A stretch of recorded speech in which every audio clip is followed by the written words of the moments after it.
Last year, we helped Mario to take a spin on the closest thing the Mushroom Kingdom has to a taxi service. Being held by Luigi, of course.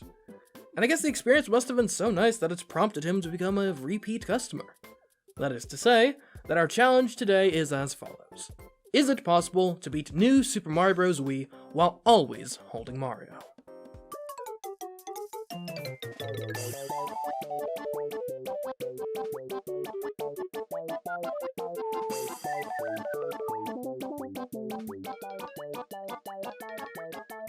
Now, as for the rules of our challenge today, they're entirely the same as last time.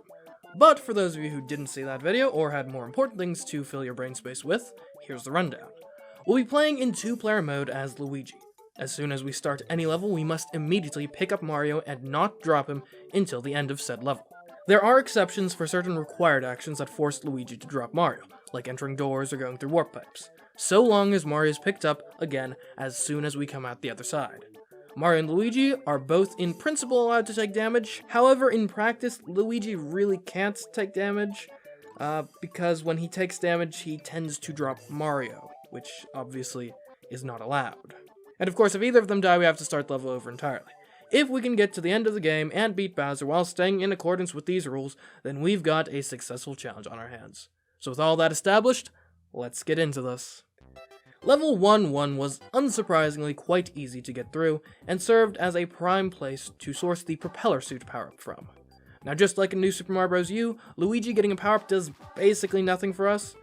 Not even extra health is of much benefit this time around, since Luigi getting hit generally causes him to drop Mario anyway, which obviously can't occur during a successful attempt of a level.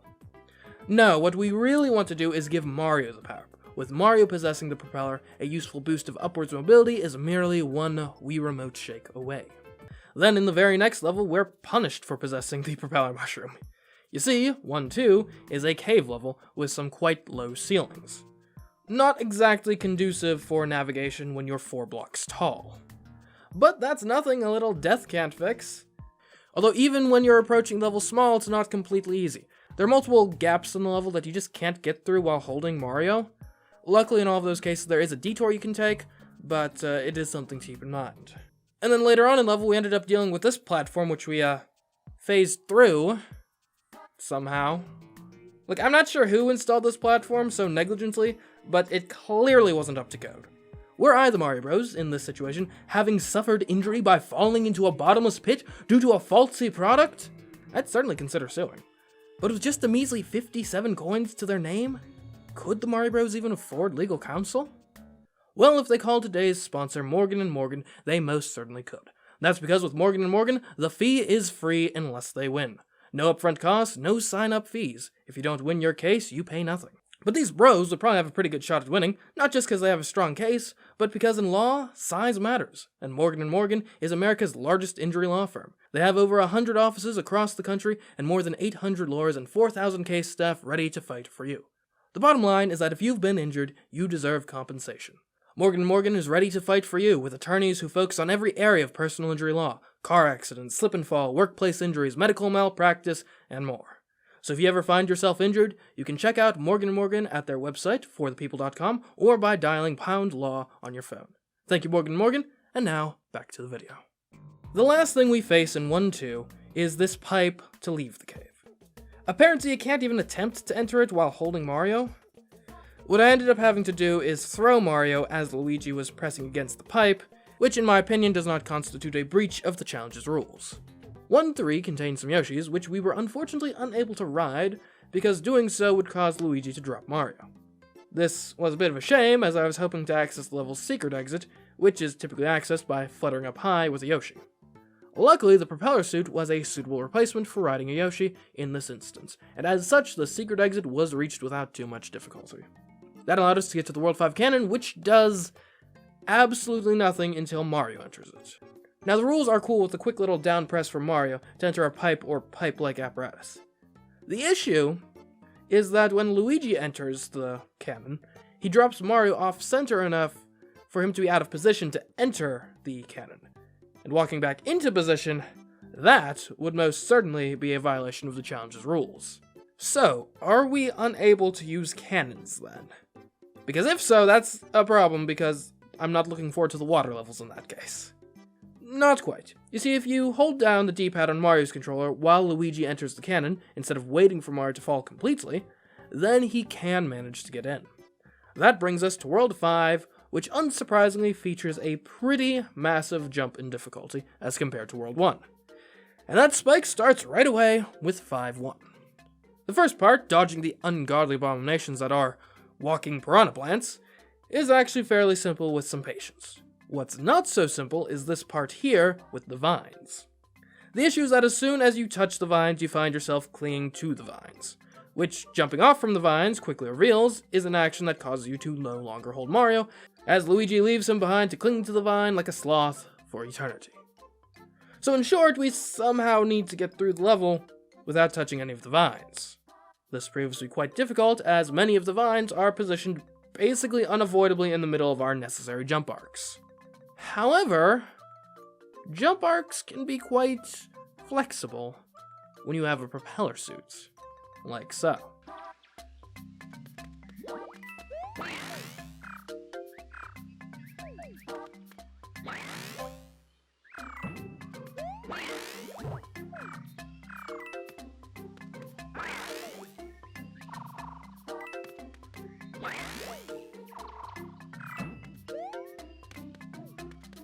And life's hunky-dory after that. Sure, the wheel section is tense, but it's far from a roadblock. And next thing you know, we're approaching the flagpole. Yoink! Of course there's one last vine. It would seem that you need both Mario and Luigi to be small to successfully slip under this vine. Unfortunately, this vine comes right after a jump, which a propeller suit is necessary to get past. So we need to both have the propeller suit and not have it by this point in the level. If we could somehow damage Mario between the 2 points, that would do the trick, but this Flying Koopa is the only enemy between those 2 points, and while we can certainly lose the propeller to it, it seems just out of reach to get hit a second time without the vertical boost the propeller suit grants you. However, if you can manage to get to the right angle, jumping from the pipe, you can get Mario hit, and therefore beat the level. Next up is 5-3, which, by bringing in a propeller suit, was pretty easy. With the exception of this warp pipe at the end. The issue here being that once Luigi enters the pipe, Mario's left stranded on a donut block and dies. So, yeah, that's not gonna work. What does work is an easy detour through 5-2 instead. 5 Tower is about as difficult as normal, though it should be noted that you do have to bring a propeller suit into the level. Otherwise, this jump here is impossible on account of our inability to pick up and move this spring. That leads to 5-4, which is ludicrously annoying on account of the enemies which rain from the sky without warning. As a quick reminder, we can't afford to let Luigi get hit, otherwise he drops Mario or dies, so yeah, pretty annoying. We angle for the secret exit in 5 Ghost House, which is very easy to get to. That unlocks 5 Cannon, which shoots us straight to World 8. The first couple levels in the world are honestly pretty easy, even letting us get a secret exit in order to cut across the lava through the Bone Coaster level, which is about the same difficulty as usual. Then 8 Airship proves to be a bit more formidable. The central issue here is the cannons, in particular many of the ones shooting horizontally, which are positioned at heights that are rather inconvenient when considering our increased height and inability to duck. To get past these obstacles, you have to be bold, often jumping on top of the cannonballs themselves. But you can make it to the end, where you discover that you have to ground pound these boxes to progress to the level's boss fights. Ground pounding is something we can't do while holding Mario. So is that it then? The end of our holding Mario challenge? I don't think so, for if we bring a propeller mushroom through the level, we can use it to propel ourselves upwards, and then from there we can dive straight down, destroying the boxes. The boss fight itself is made at least a bit tricky on account of our large hitbox, and the fact that even just one hit takes away our only means of dealing damage. But if you guide Bowser Jr. to where you want him, it most certainly can be done. That brings us to 8 Castle, which mostly proved to be a fairly easy level to get through, with the exception of this drop, which you have to time quite precisely to avoid being burned or having Mario ripped from your grasp on. It is possible though. And that brings us to the final boss fight, Luckily, unlike last time, we don't have to worry about damaging Bowser, as we win just by getting to the end of this platforming section. Unfortunately, this platforming section features a constant barrage of fireballs aimed at our, again, quite large hitbox. And then there's the inability to duck, paired with the numerous parts of the level that certainly intend for you to duck. So yeah, once again the final boss fight proves to be perhaps the greatest hurdle of the whole challenge. But can it be overcome? Let's find out.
After much tribulation, we do reach the end, thus finally proving that it is possible to beat New Super Mario Bros. Wii while always carrying Mario. If you like this video, please do consider checking out my other content, such as my video on the new Pokemon game without catching Pokemon. And of course, you may want to subscribe too, as well as leave a comment expressing your thoughts on this challenge. And if you really want to support the channel, you may want to join my Patreon, like these fine individuals on screen, especially the $15 tier patrons, Enigmatic, Mr. L, and Ashford Says. Or, you may want to buy the card game I designed, Time Travel Entertainment Incorporated, from Button Shy Games. But anyways guys, until next time, I have been CMeeCraft, and I'll catch you in the next video. Goodbye. Yeah.